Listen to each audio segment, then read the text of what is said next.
Aleluya. Leemos 2 Corintios 11:1.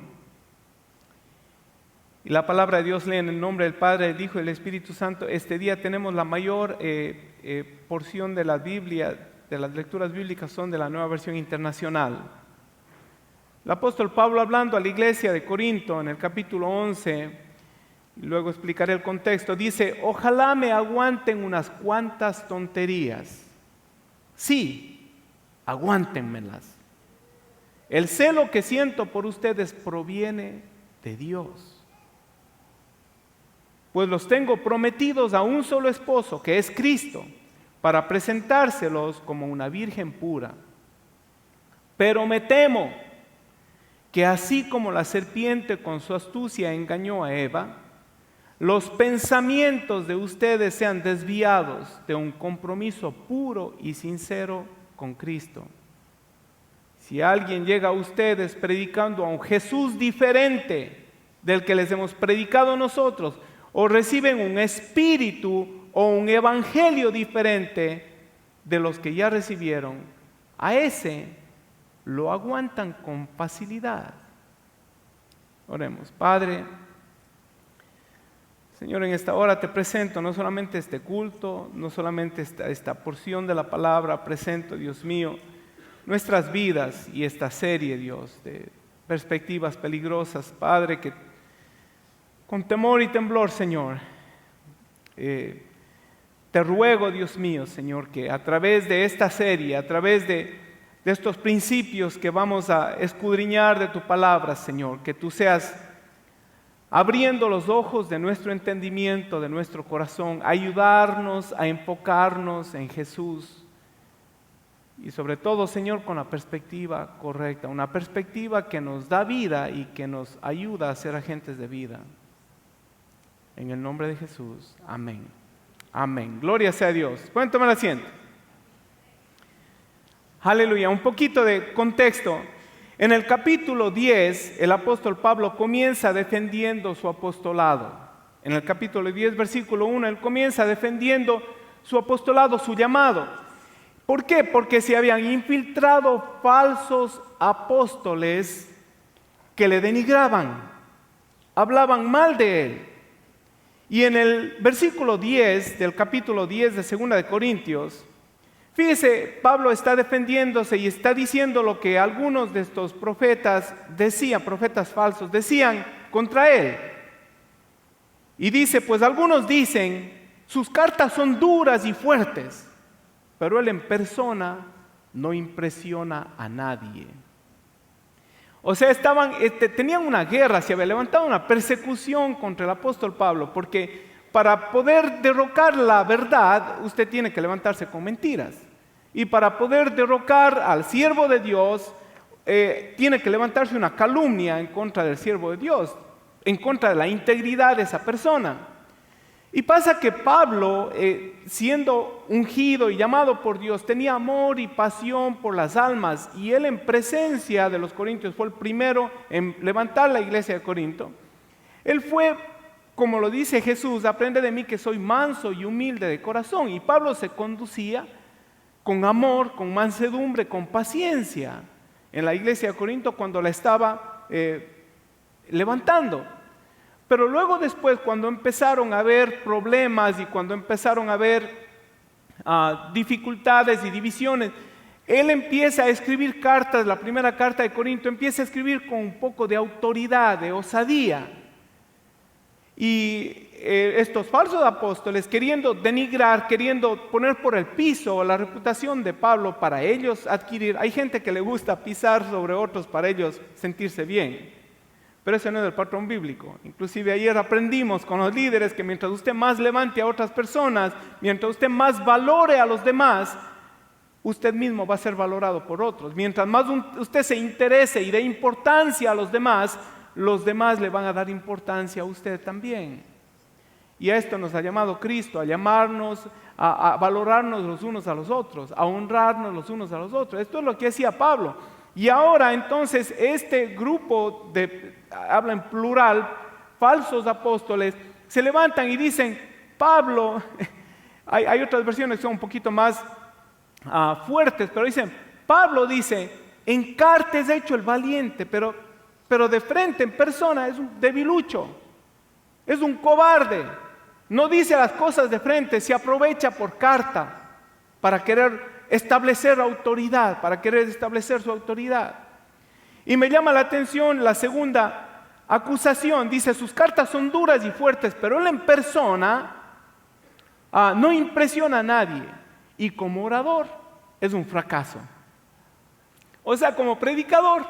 Y fíjese que no sé si esto me pase solo a mí, pero lo peor que puede pasar a una persona que busca el rostro del Señor, busca una palabra de Dios y la expone con el corazón, es que alguien se levante y le diga, ese como predicador es un fracaso. Ese no está hablando de parte de Dios, él está hablando de parte suya solamente. Y esto le decían a Pablo, y Pablo vemos que reacciona con un tono de mansedumbre todavía, empieza a defenderse sin atacar groseramente a estos apóstoles, aunque después los pone en su sitio. Pero él comienza diciendo, explicando, dice, sopórtenme lo que yo les voy a decir. A lo mejor voy a decir algo que no debo, pero sopórtenme un par de tonterías, soporten mi locura, porque voy a hablar una verdad. Yo les celo, el celo que yo tengo por ustedes es un celo que viene de parte de Dios. Porque yo he querido presentarles a ustedes puros, santos, sin mancha, como una novia delante de su novio, delante de Cristo. Pero me temo, dice Pablo, que ustedes sean engañados. Me temo que sus sentidos, que su mente sean disuadidos. Y luego habla de una cosa tremenda, ¿verdad? Dice, así como la serpiente cuando astucia engañó a Eva, los pensamientos de ustedes sean desviados de un compromiso puro y sincero con Cristo. Y habla de una cosa tremenda. Dice, porque si aún llega alguien predicando un Jesús diferente. Ahora, no es que había un Jesús diferente. No es que había otro Mesías. No es que alguien más murió en una cruz que se llamaba Jesús o que dijo que se llamaba Jesús. No es que alguien más se levantó con un mensaje de salvación, un mensaje mesiánico. Sino era un concepto diferente, como estos apóstoles falsos no tenían la verdad, como no estaban hablando de parte de Dios, como no habían sido llamados de parte de Dios, querían derribar al hombre de Dios, querían denigrarlo para validar su doctrina, pero ellos no estaban predicando al Jesús de las Escrituras. Hablaban de un espíritu y no era del Espíritu Santo. Y hablaban de un evangelio y hablan de otro evangelio. Hace más o menos unos 8 o 10 años, más o menos, yo estaba oyendo un mensaje de David Wilkerson.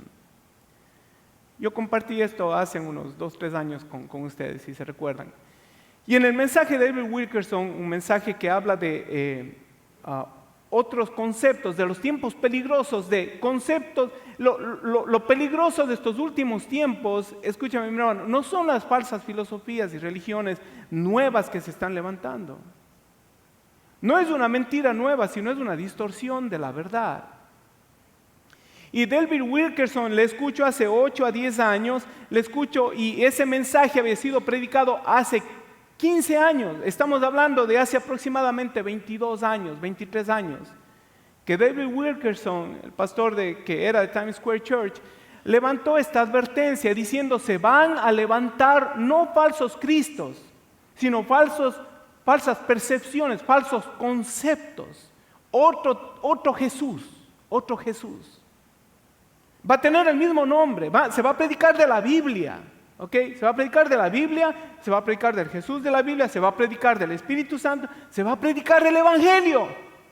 Pero va a ser otro Jesús, otro Espíritu, otro Evangelio. Y esta advertencia de David Wilkerson, de parte de Dios, a través de David Wilkerson, hace 22 años, para mí se ha ido agudizando y es cada vez más evidente. Más evidente. Una de las cargas que tiene nuestro secretario administrativo del distrito, que ha predicado aquí, Frank Reisel. Él dice, escucho mensajes y a veces visito iglesias y la Biblia no es predicada. Son predicados conceptos, filosofías. A veces abren la Biblia, a veces leen versículos bíblicos, a veces no. Y a veces abren un versículo y se ponen a hablar y no tiene nada que ver con el versículo bíblico. Yo voy a volver a... Bueno, estoy hablando del versículo bíblico. Amén. Aleluya. Aleluya. ¿Cuántos están aquí todavía? Gloria sea a Dios. Pablo comienza a defender su apostolado. Se habían infiltrado falsos apóstoles. Empezaron a acusarle de una manera tremenda. Pero Pablo empieza su defensa en el capítulo 10, en el versículo 1. Y es como si Pablo al comenzar su defensa dijera, comienza con un espíritu manso, ¿verdad? Pero ustedes y yo hemos escuchado y a veces hemos dicho, soy manso pero no menso. Pablo tenía que defender su llamado. Y él saca pues a colación el celo que tiene, el celo genuino que viene de parte de Dios. Él saca a colación que la doctrina que él había predicado inicialmente a los de Corinto era una doctrina que les desposaba con Cristo, que les llevaba a tener una actitud pura y santa delante del Salvador. Todo el que se levanta contra la verdad lo hace con mentiras. Ahora en 2 Corintios 11:13, más abajo, Pablo los describe, dice, tales individuos son falsos apóstoles, obreros estafadores, que se disfrazan de apóstoles de Cristo. Y no es de extrañar ya que Satanás mismo se disfraza de ángel de luz. Y por eso no es de sorprenderse que sus servidores de Satanás, se disfracen de servidores de justicia. Su fin corresponderá con lo que merecen sus acciones. La iglesia estaba en su avivamiento, en su apogeo, en su inicio. Y desde hace 2000 años, la verdad está en guerra. El engaño de Satanás, para que no se cumpla el plan de Dios en los creyentes, en la iglesia, a través de los creyentes. Pero estamos en victoria, ¿cuántos lo creen? Pero yo creo que Dios nos está llamando a enfocarnos y a posicionarnos en una perspectiva correcta en este año, porque queremos más de Dios. ¿Cuántos creen que Dios puede hacer cosas más maravillosas en nuestra vida? Dios no ha terminado con usted, Dios no ha terminado conmigo. Pero nosotros tenemos que alinearnos con el plan de Dios, vivir embelesados, puestos los ojos en Jesús, enfocados y dispuestos a hacer la voluntad de Dios, a no desviarnos ni a derecha ni a izquierda. Segunda de Pedro 2:2, Pedro también tenía conflictos con los falsos maestros. Y Pedro dice, y muchos seguirán sus disoluciones, por causa de los cuales el camino de la verdad será blasfemado. Esto es interesante. Muchos seguirán sus disoluciones. Estaban en la verdad y siguieron sus disoluciones. Eran parte de la iglesia, pero siguieron disoluciones de los falsos maestros. Y por causa de los cuales el camino de la verdad será blasfemado. La iglesia tiene suficiente mala reputación como es. ¿Cuántos lo saben? El diablo se ha encargado, ¿verdad?, de dar mala reputación a la iglesia. Pero qué triste es cuando una persona que conoce la verdad, como dice Pablo, me temo que ustedes sean desviados del camino, que sigan conceptos erróneos. Otro Jesús no es otro Jesús histórico, es otro concepto de Jesús. Es una perspectiva distorsionada y peligrosa. Por causa de desviarse de esta verdad, dice, el camino de la verdad va a ser blasfemado. Judas también tiene sus concernimientos, versículo 4. Dice, porque algunos hombres han entrado encubiertamente, los que desde antes habían sido destinados para esta condenación. Algunos hombres han entrado encubiertamente. ¿En dónde está hablando? ¿Han entrado en dónde? En la iglesia. Y estamos hablando en la iglesia global, ¿verdad? Amén. Gloria sea a Dios. Aleluya. Dice, hombres impíos que convierten en libertinaje la gracia de nuestro Dios. En otras palabras, empezaron a hablar de un Jesús diferente. Y ciertamente tenían que hablar de un espíritu diferente, o tenían que venir ungidos por un espíritu diferente para poder hablar de una mentira, porque el Espíritu Santo no le va a dejar a usted hablar de mentira, porque es del Espíritu de verdad. El Espíritu Santo tampoco le va a dejar a usted recibir una mentira, porque le va a redarguir de la verdad. Y por eso es que tenemos que enfocarnos en lo que dice la palabra. Tenemos que enfocarnos en nuestra comunión con el Espíritu. Esta mañana tuvimos un devocional maravilloso. La hermana Helen nos estaba hablando de la comunión. La comunión con Dios es como unión con Dios. Nos hace uno con Dios. Y la comunión con Dios nos hace tener comunión con los hermanos. Aleluya. Gloria sea a Dios. Algunos hombres han entrado encubiertamente, los que desde antes habían sido destinados para esta condenación. Hombres impíos que convierten en libertinaje la gracia de nuestro Señor Jesucristo y niegan al Dios y el único soberano y a nuestro Señor Jesucristo. Ahora, estos no llegaron a la iglesia diciendo, Dios no existe. ¿De qué manera lo negaron? No le negaron negando la existencia de Dios o yendo en contra de la existencia de Dios. Negaron corrompiendo la perspectiva de Dios. Le negaron altercando en contra de los atributos de Dios, en contra de su santidad, de su amor, de su justicia, de su gracia.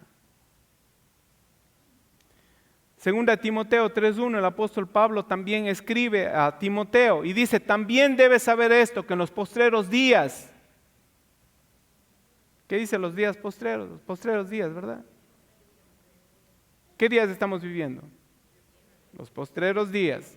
Vendrán tiempos peligrosos, porque habrán hombres amadores de sí mismos, ávaros, vanagloriosos, soberbios, blasfemos, desobedientes a los padres, ingratos, impíos.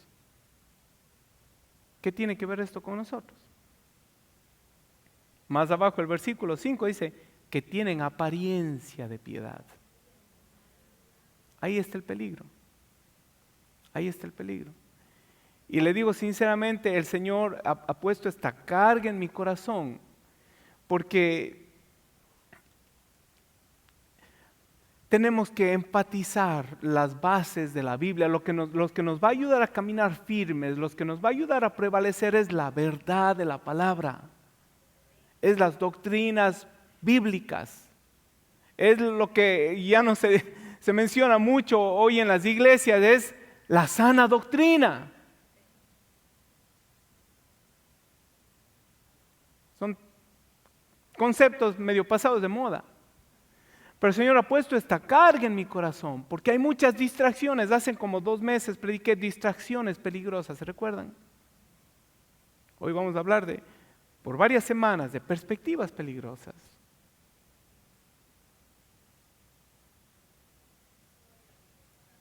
Tengo el privilegio y la oportunidad de poder hablar a sus vidas por 30, 40 minutos un domingo, pero yo no sé qué hay en su pensamiento, yo no sé qué hay en su corazón, yo no sé qué cosas se están regando en los medios, que como Pablo dice, me temo que puedan ser desviados de la verdad.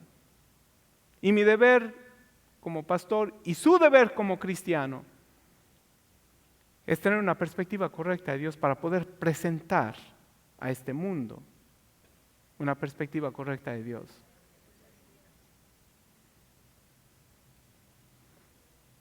Hoy más que nunca necesitamos fijar nuestra mirada en Jesús y desarrollar disciplinas que nos ayuden a tener esta perspectiva correcta para poder presentar la verdad del Evangelio.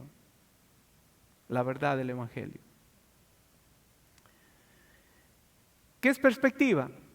Perspectivas son puntos de vista o conceptos. Puntos de vista o conceptos. Por ejemplo, de este lado yo tengo una perspectiva de la mesa, bueno, que es redonda, ¿verdad? Pero por las patas que tiene, patas se dice, ¿verdad? Sí, ok. Si me muevo, tiene otra perspectiva, ¿ok? Si usted coge un cubo o un teléfono, vamos a poner un teléfono. Si yo le muestro esto así, si alguien está justo al frente de mí, no va a saber que es un teléfono, ve una raya, ve un rectángulo grande y largo. Si lo hago así, usted va a ver que es un teléfono, ¿verdad que sí? Esas son perspectivas diferentes.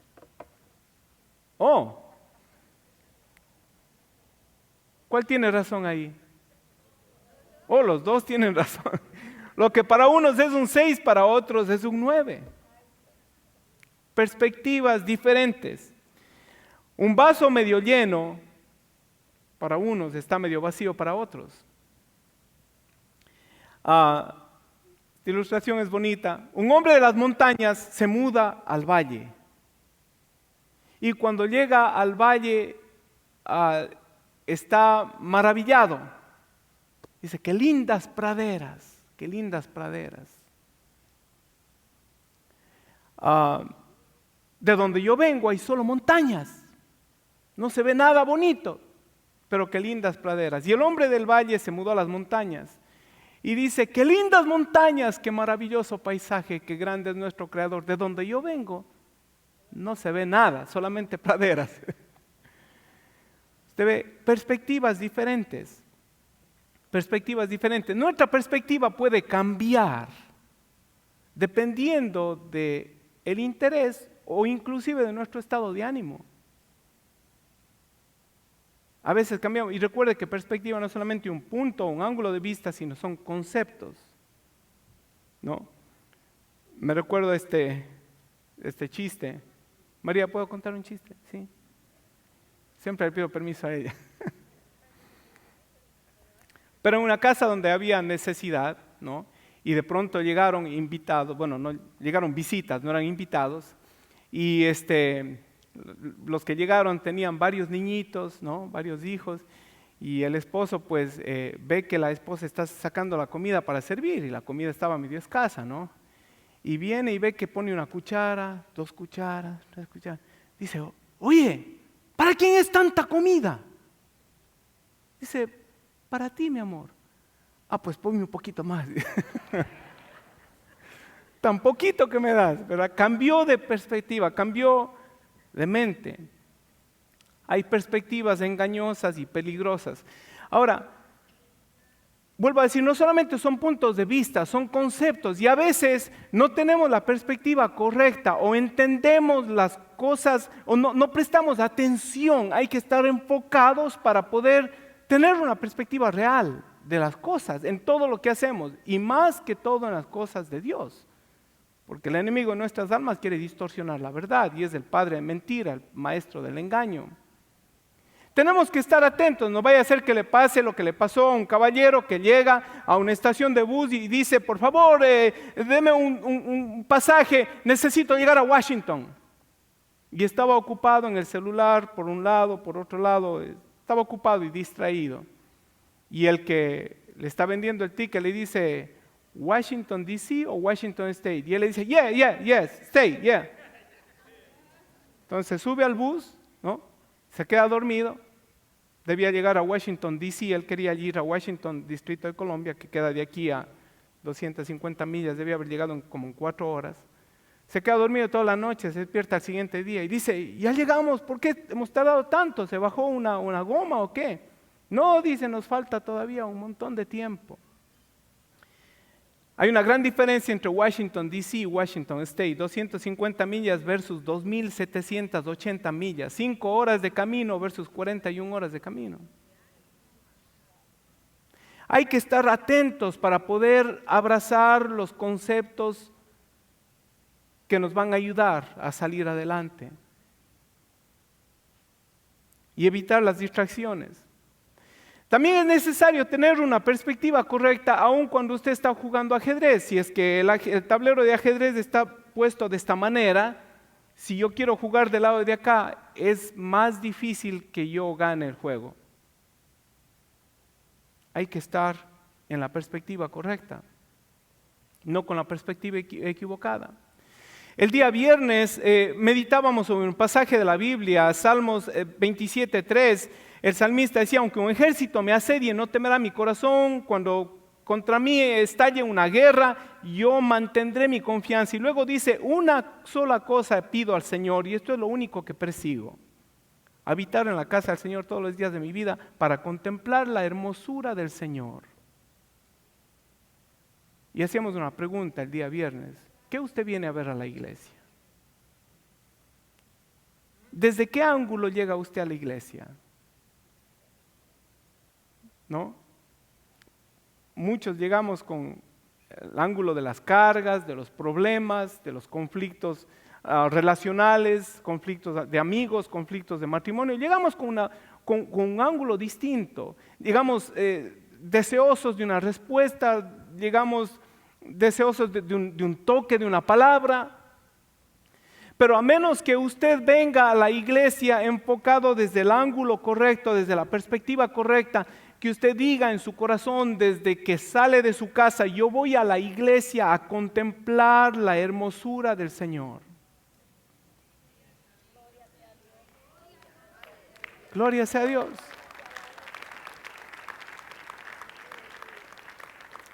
¿Quiere ver la hermosura del Señor? Vea al que está a su lado. Es un producto de la gracia divina. Es una obra maestra de la misericordia y del amor de Dios. Esa persona que está a su lado es un rey, es un sacerdote. Una nueva criatura en Cristo Jesús. Un trofeo del Calvario. El sacrificio de Cristo. Un santo.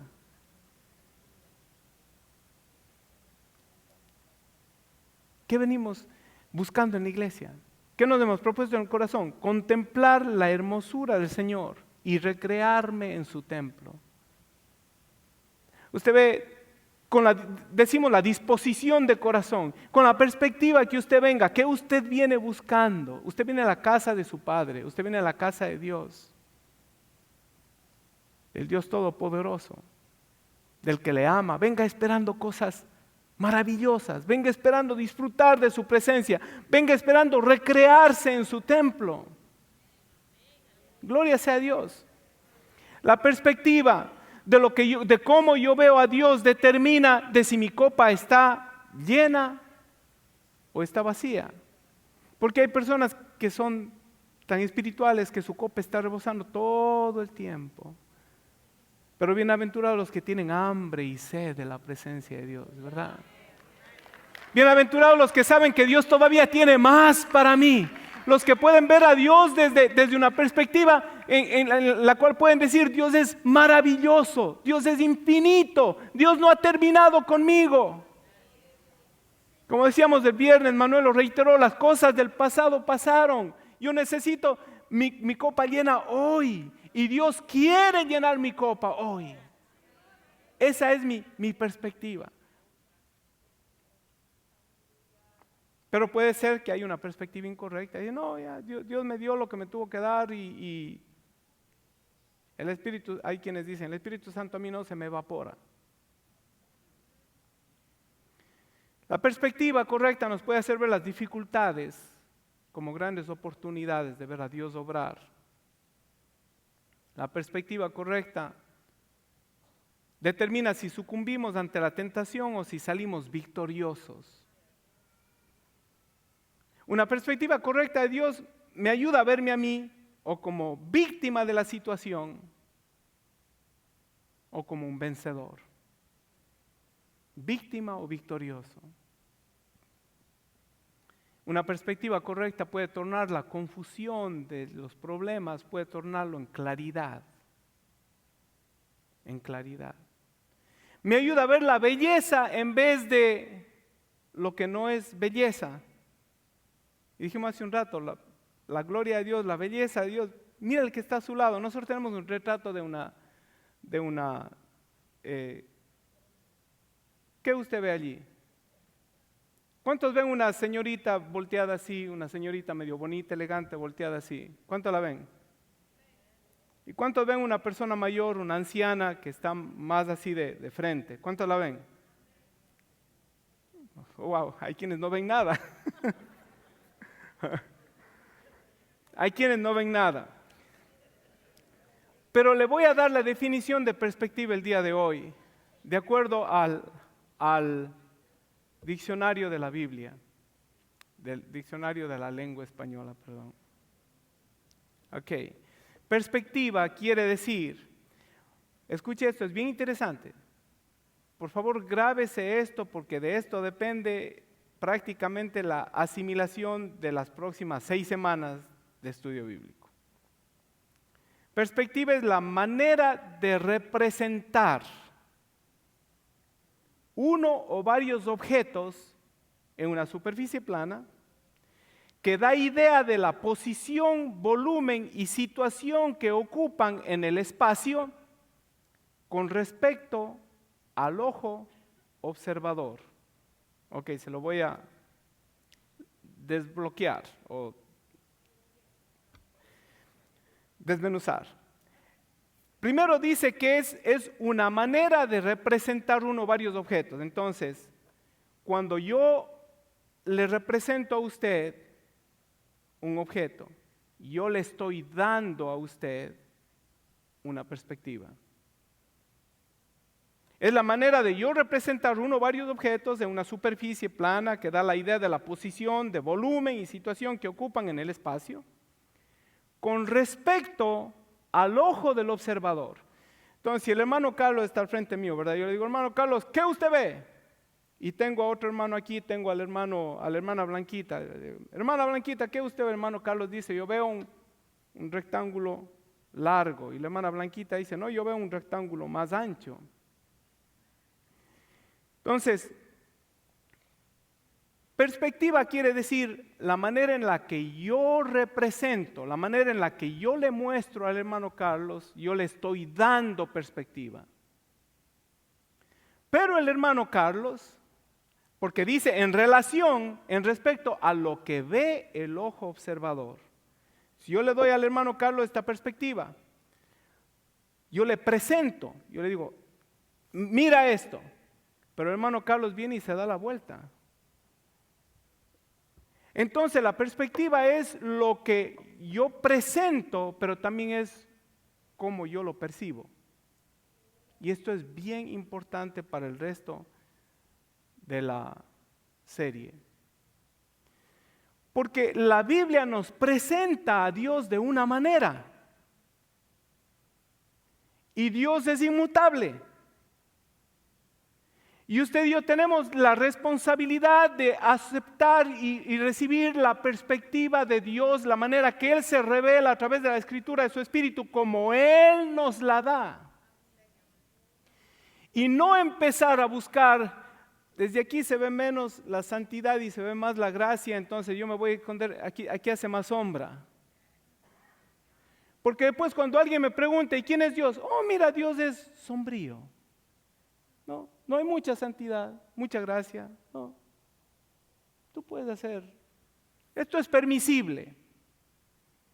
Entonces, si yo no acepto la perspectiva que Dios me revela, si yo no abrazo a quien las Escrituras, de la manera en que las Escrituras revelan a Dios, ¿cómo yo voy a poder dar una perspectiva correcta, brindar una perspectiva a este mundo? Ahí está la estrategia y la artimaña de Satanás. Alguien dice por ahí, ¿verdad? El diablo no está metido en las barras, en los sitios de perdición, eso es de él. Y si ahí mueren unos cuantos, se van con él, no ha pasado nada. El diablo lo que está ensañado es en contra de la verdad, en contra del que le derrotó en la cruz del Calvario, el camino, la verdad y la vida. Él quiere distorsionar el camino, él quiere distorsionar la verdad, él quiere infundir muerte, que nadie venga a la vida. ¿Y cómo hace eso? ¿Cómo piensa lograr eso? Presentando a otro Jesús, a la iglesia, que es la que está supuesta a presentar una perspectiva de Dios a este mundo. Entonces la iglesia se vuelve inútil, incapaz de reflejar a quién Dios es, porque ha perdido la perspectiva que Dios le ha dado. Y yo creo que eso no solamente trae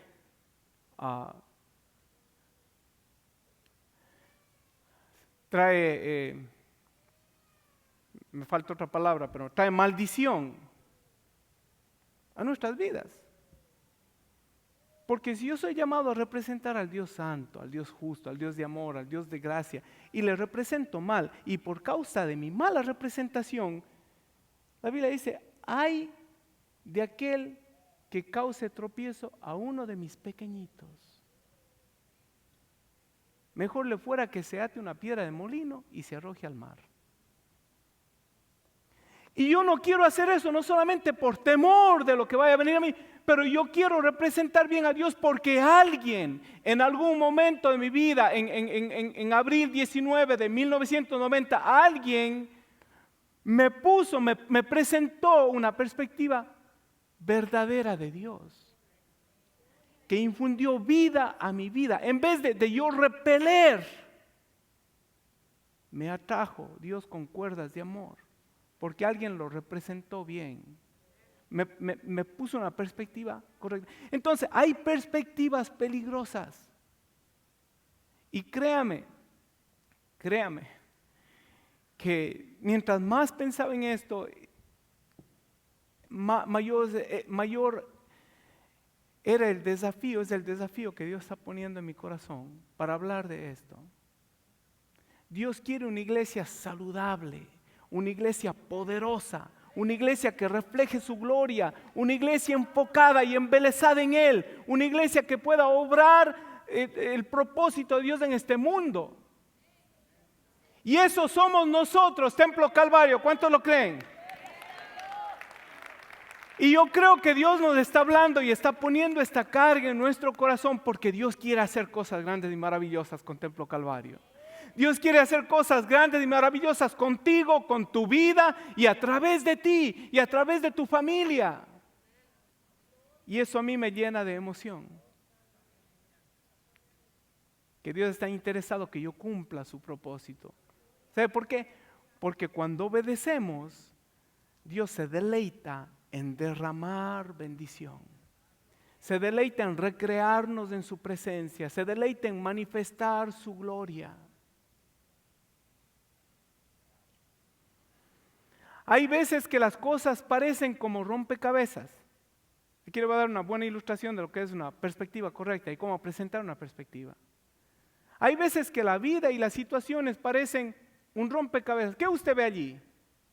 No se ve muy claro, pero yo ahí veo conos, veo rectángulos, veo círculos, veo triángulos, veo unos cuantos alambres, veo cuadrados, cubos, espacios vacíos, arcos. Usted ve todo eso, ¿verdad? Y cuando nosotros tenemos una perspectiva incorrecta, las cosas están confusas, vemos un rompecabezas. Y por causa de no tener una perspectiva correcta de Dios, las cosas se vuelven confusas, no entendemos.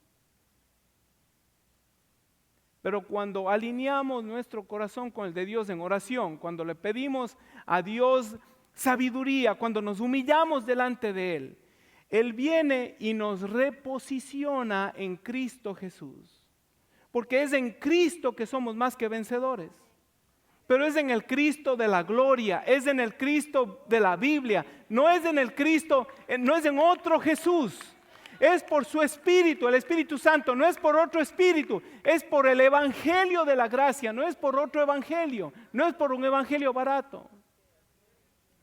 Y cuando Dios nos reposiciona, entonces, esa es la misma figura que usted vio ahorita, es la misma vista desde, puede poner de nuevo la foto anterior. Haga de cuenta que si eso estuviera tridimensional, obviamente no va a cambiar porque está en una sola dimensión, pero si usted y yo estuviéramos con eso en vivo, si nos movemos para este lado, entonces ahí veríamos la segunda porción. Cuando Dios se presenta a nosotros, cuando Dios se revela en nuestras vidas, Él se revela de una manera clara. Dios no quiere complicar la vida a nadie. Pero como decía el apóstol Pablo, me temo yo que hay conceptos, como decía David Wilkerson, hay conceptos de Jesús. Hay conceptos de Jesús que están distorsionados, que son diferentes a lo que dice la Biblia. Si esto pasaba en los tiempos de Corinto, y los de Corinto, aunque era una iglesia medio conflictiva, pero la Biblia dice que abundaban en dones y hablaban más lenguas que Pablo.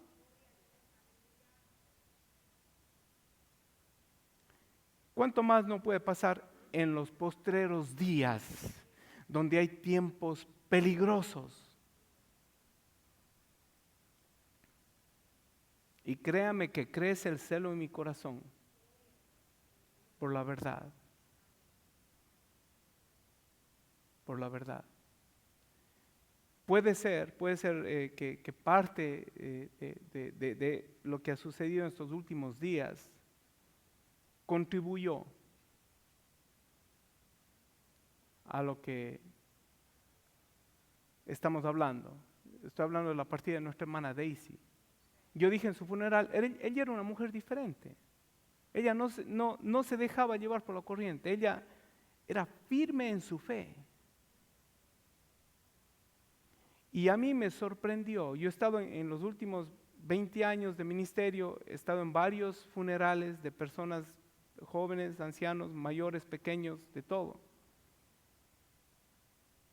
Yo nunca había visto más de 400 personas en el funeral de una persona. Hermana Daisy.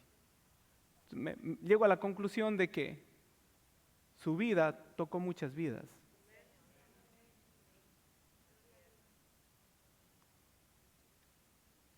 Y a lo mejor eso generó en mí o me desafió a mí, ¿verdad? Vamos a volver a la senda antigua, vamos a abrazar los principios de la Biblia y a no dejarnos llevar por vientos de doctrinas y conceptos que son sutiles y quieren distorsionar el carácter de Dios. Para que yo no pueda ver bien a Dios y para que yo no pueda dar una perspectiva correcta a este mundo de quién Dios es.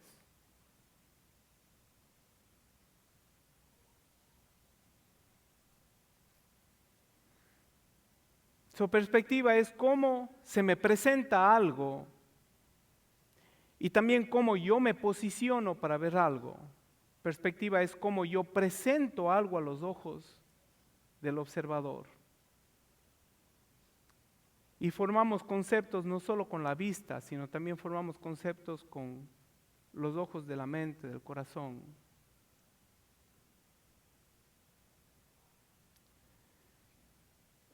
Gálatas 1:6, Pablo hablando también a los Gálatas, dice, me asombra que tan pronto estén dejando ustedes a quien los llamó por la gracia de Cristo para pasarse a otro evangelio.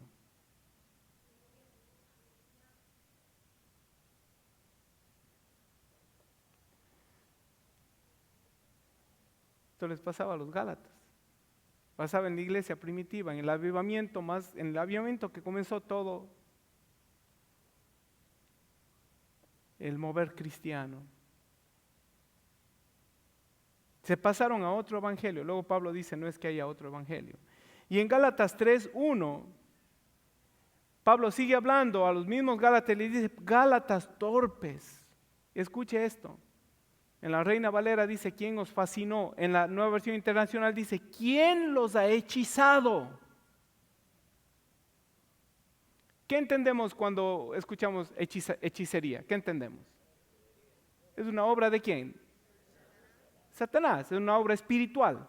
Es algo que tiene de alguna manera, es sobrenatural. Tiene un poder hechizante. Y Pablo usa esta palabra, esta es la mejor traducción, quien os fascinó es otra traducción, pero dice, Gálatas torpes. Usted ve, Pablo en carta era bien grosero, ¿verdad? Presente hubiera dicho, mis hermanos, mis hermanitos, ¿por qué son así? No sean mensos. Pero aquí les dice, Gálatas torpes, ¿quién les ha hechizado? a ustedes, antes quienes Jesucristo crucificado ha sido presentado tan claramente. Se ve el enemigo de nuestras almas no ha bajado la guardia. ¿Y sabe qué es lo que más causa estragos, creo yo? Es, diría yo, la presunción o el orgullo espiritual o se me escapa la otra palabra, pero es creer que estamos bien. Cuando el bote está tranquilito, ¿verdad? Todos, estamos bien, cantamos bien, tenemos un buen lugar, tenemos buenos instrumentos, luz, aire acondicionado, calefacción, estamos bien. No sacudas mi barca. Entonces, espiritualmente, el diablo quiere llevarnos a esa posición, ¿verdad? Que la barca está. ¿Qué pasa cuando sucede eso? Duérmete, niño, duérmete.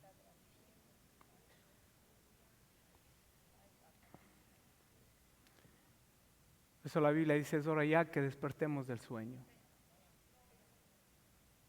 Y yo creo un Dios hacedor de maravillas. Creo un Dios, mire, que hace brotar de mí ríos de agua viva. Creo un Dios que su brazo no se ha cortado, su poder no ha menguado, su oído no se ha engrosado. Él sigue oyendo las peticiones, Él sigue obrando poderosamente. Pero necesitamos reposicionarnos en Cristo Jesús para ver la gloria del Dios Todopoderoso que está a favor nuestro. Y para poder cumplir su voluntad y para poder representarle correctamente. Segunda Timoteo 3:1, usted sabe, también debe saber que en los postreros días vendrán tiempos peligrosos, lo leímos hace un rato.